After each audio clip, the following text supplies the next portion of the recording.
కరణం రాజేష్ గారు, high court advocate. Rajesh గారు నమస్కారం.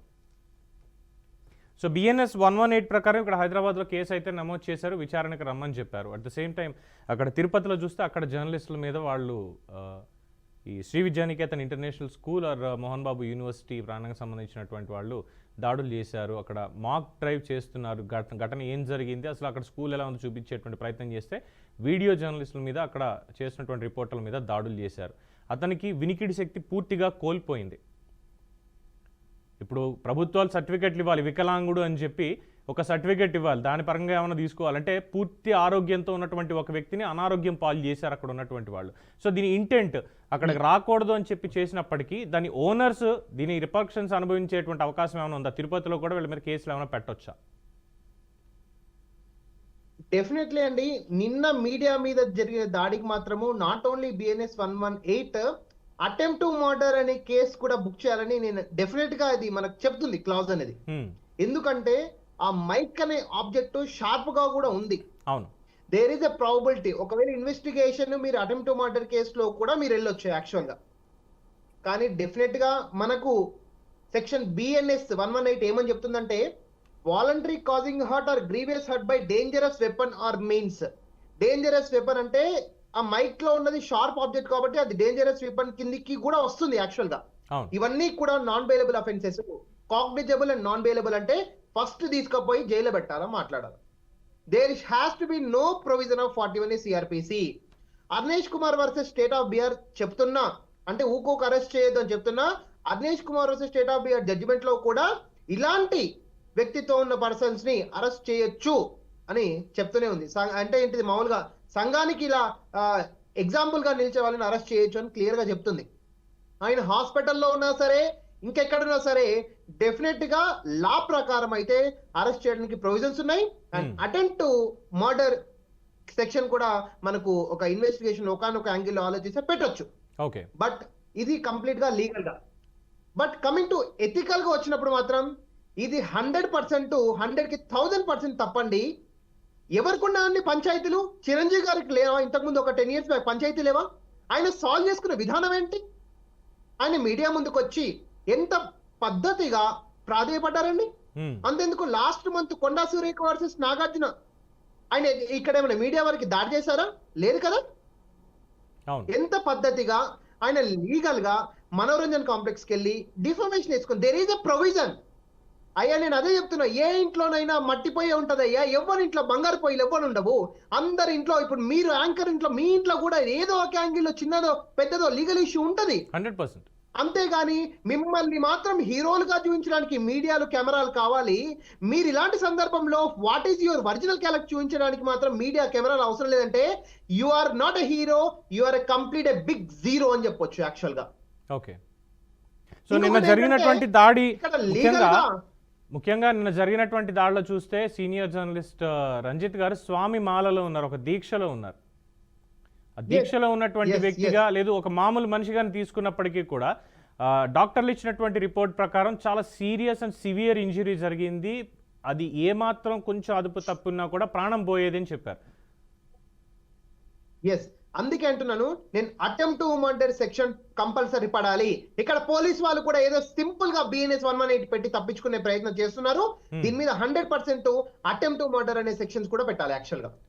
ఇక రెండో పాయింట్కి వస్తే లీగల్ గా దీంట్లో ఏమైనా ప్రొవిజన్ ఉందో చెప్పండి. ముఖ్యంగా ఒక వ్యక్తికి ప్రైవేట్ భద్రత, నాకు ఎక్కడైనా సమాజంలోకి వెళ్తున్నా ఒక సెలబ్రిటీని కాబట్టి జనసమూహం ఎక్కువగా మీదకి వచ్చేటువంటి అవకాశం ఉంటుంది, అది ప్రివెంట్ చేయడం కోసం అని చెప్పి నేను ఒక ప్రైవేట్ ఏజెన్సీ నుంచి బౌన్సర్ని నేను తెప్పించుకుని నేను పెట్టుకుంటున్నాను అన్నప్పుడు ఆ బౌన్సర్లు కేవలం వారిని అదుపులో ఉంచడానికి పనిచేయాలా, లేదంటే ఈ రకమైనటువంటి దాడులు చేయడానికి మాత్రం వాళ్ళు పనిచేయాలా? వాళ్ళకి ఆ హక్కులు ఎలా వచ్చాయి అసలు? ఇవన్నీ కూడా మామూలుగా అంటే ప్రొవొకేషన్ టు అంటే ఏంటి, ప్రొవొకేషన్ అంటారు అంటే వాళ్ళని రెచ్చగొట్టడం. అరే తన్నండ్రా అంటే మొత్తం వాళ్ళు అంటే ఇప్పుడు మారుతిరావు ఇష్యూలో ఏమైందండి, మన ప్రణయ్ని మారుతిరావు హత్య చేశాడా? వేరే వాళ్ళగా హత్య చేసింది, ప్రొవోక్ చేసింది ఎవరు? వానికి సుపారీ వచ్చింది ఎవరు? మారుతిరావు కదా. ఫైనల్ గా వాని మీద కూడా కేసు పడితే ఊరేసుకొని చచ్చిపోయింది. అంతేనా కదా.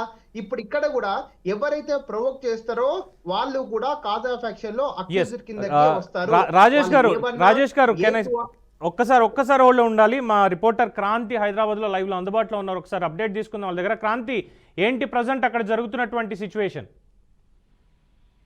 రైట్ పవన్, ప్రస్తుతం చూస్తున్నా కూడా తెలంగాణ మొత్తం జర్నలిస్టుల యూనియన్ అంతా ఏదైతే మోహన్ బాబు మీడియా చేసిన దాన్ని ఖండిస్తూ ఖచ్చితంగా దాన్ని వెంటనే అరెస్ట్ చేయాలంటూ కూడా Kranthi if you don't mind మళ్ళీ ఒక్కసారి రీకనెక్ట్ అవుతారా? కొంచెం సౌండ్ ఇష్యూ ఉంది. ఎస్ రాజేష్ గారు, ప్లీజ్ కంటిన్యూ. ఎస్, నేనేమంటున్నానంటే ఇప్పుడు మామూలుగా 1 సెకండ్, ఇప్పుడు ఇక్కడ విషయానికి వస్తే మీరు 100% జర్నలిస్ట్ అందరూ ఏకదాటిపై నడవాలి. అదర్వైజ్ రేపొద్దున ఇప్పుడు ఈయనకు జరిగింది, ఇంకొకరికి జరుగుతుంది. అట్లాంటప్పుడు ఏ ఇష్యూలో కూడా మీరు ఇన్వాల్వ్మెంట్ కావడానికి ఉండదు. యాక్చువల్ గా రేపొద్దున మీరే భయపడితే కామన్ మ్యాన్ కి జరిగే అన్యాయంకి నిజంగా గొంతు విప్పడానికి చాలా ఇబ్బందిగా ఉంటుంది.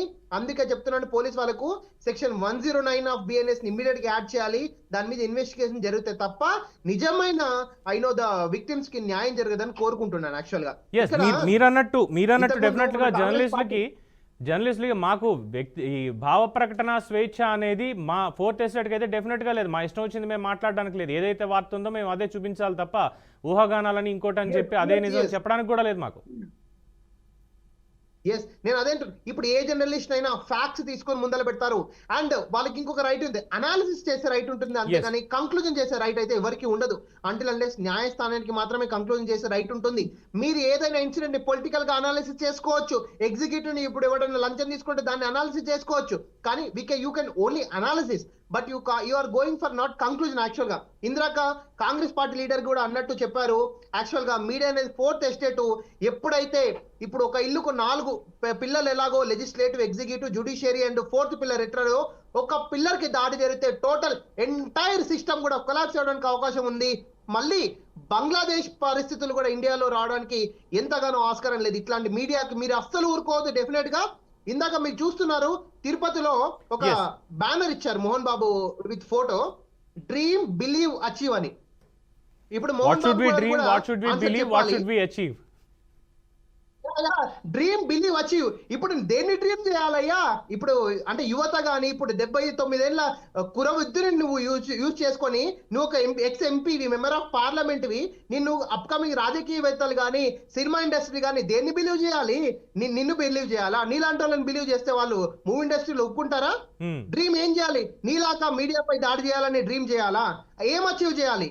నీలాగా ఇప్పుడు ఇంట్లో పంచాయతీని నువ్వు నిజంగా సుధపూసవ్ అయితే, నువ్వు నిజంగా ఒక ఫ్యామిలీ టోటల్ ఎంటైర్ సిస్టమ్ కి పొలిటికల్ రిప్రజెంటేటివ్ అయితే, ఒక 5-6 మంది పంచాయతీలు నువ్వు ఇంట్లో కూర్చొని సెట్ చేసుకోక మీడియాకి రచ్చకెక్కింకా ఇచ్చాల్సిన పెద్ద మనిషివి నువ్వు. యాక్చువల్ గా ఒక 10 మంది పంచాయతీ నువ్వు సాల్వ్ చేసుకున్నప్పుడు నువ్వు 100 మందికి అంటే వేలాది కోట్లాది మందికి ఏం ఉపయోగపడతావయ్యా? నువ్వు ఒక కోట్లాది మందికి ఒక సినిమా తీసి ఇన్స్పిరేషన్ అయిన పర్సన్ వి. ఎన్నో సినిమాల్లో అదేంటిది జడ్జిమెంట్ చెప్పినవి, పంచాయతీలు చెప్పినవి. సినిమా పైన అయితే నాకు గుర్తు లేదు. ఒక 10 మంది ఇంట్లో ఉన్న పంచాయతీ నువ్వు పంచాయతీ చెప్పలేకపోయినావు. ఎస్, అయితే ఇందాక అడిగినటువంటి పాయింట్, ఈ బౌన్సర్స్ అన్నటువంటి దాంట్లో ఎటువంటి లీగల్ ప్రొవిజన్స్ మనకున్నాయంటారు? ఇప్పుడు బౌన్సర్స్ అనే పర్సన్స్ ఎవరికైనా పర్సనల్ ప్రొటెక్షన్ కి వాళ్ళకి మాత్రమే ఉంటుంది, కానీ అవతల వాళ్ళ రైట్ ని హర్ట్ చేయడానికి, అవతల కొట్టడానికి మాత్రం లేదండి ఎప్పుడే గానీ. ఇప్పుడు బౌన్సర్స్ అనే వాళ్ళు పొలిటీషియన్స్ ఉంటారు, పబ్ లోకి పోతే ఉంటారు, మామూలుగా పర్సనల్ గా వాళ్ళ పర్సనల్ ప్రొటెక్టివిటీ, కానీ అవతల వాళ్ళకి దాడి చేయడానికి అనేది బౌన్సర్ సిస్టమ్ అనేది లేదు. అది కంప్లీట్ గా ప్రొవొకేషన్ కిందికి, అంటే రెచ్చగొట్టడానికి కిందికి వస్తుంది. అది కంప్లీట్ గా బౌన్సర్లకి మీద కూడా అక్యూజ్డ్ గా ఉంటారు. బౌన్సర్లకి ఎవరైతే జీతాలు ఇస్తున్నారో వాళ్ళు కూడా అక్యూజ్డ్ గా ఉంటారండి.